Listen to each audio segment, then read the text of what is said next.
There's no shortage of space habitat ideas, but how well they tackle the issues of gravity in space is not always clear.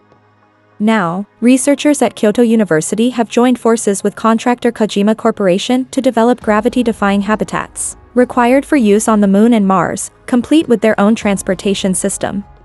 A never-before-seen plan for viable space habitats. There is no plan like this in other countries' space development plans. The plan represents important technologies crucial to ensuring human beings will be able to move to space in the future.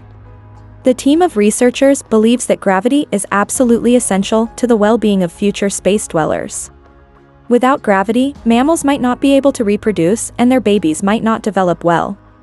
When a person grows under a zero or low gravity environment, their body would change so they wouldn't be able to stand up on Earth. As the idea of living in space becomes more realistic, the problem with the low gravity is an issue we must overcome. Researchers are committed to achieving the plan so it will be useful for human beings. But how do you achieve that gravity in space? By using the centrifugal force created by rotational motions. The team shows habitats built perpendicularly and set in an orb that likely turns at very high speeds. The habitats are filled with water, and even a sailboat, as well as green pastures, making them ideal for human populations. A powerful space transportation system for the Moon, Mars, and Earth.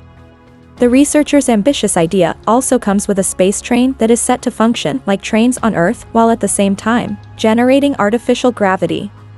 But don't let that fool you, the train will not be limited to one planet. Instead, it will be able to stop at stations on Earth, the Moon, and Mars by using linear motors or rocket engines to launch it from one station to the other. When traveling between the planets and the Moon, each car of the train will be further transported in hexagon capsules to avoid exposure to cosmic rays. The researchers are aware that their plans are very futuristic and say that they will only become possible, in reality, in the 22nd century. Still, they offer a promising option for space travel and dwelling.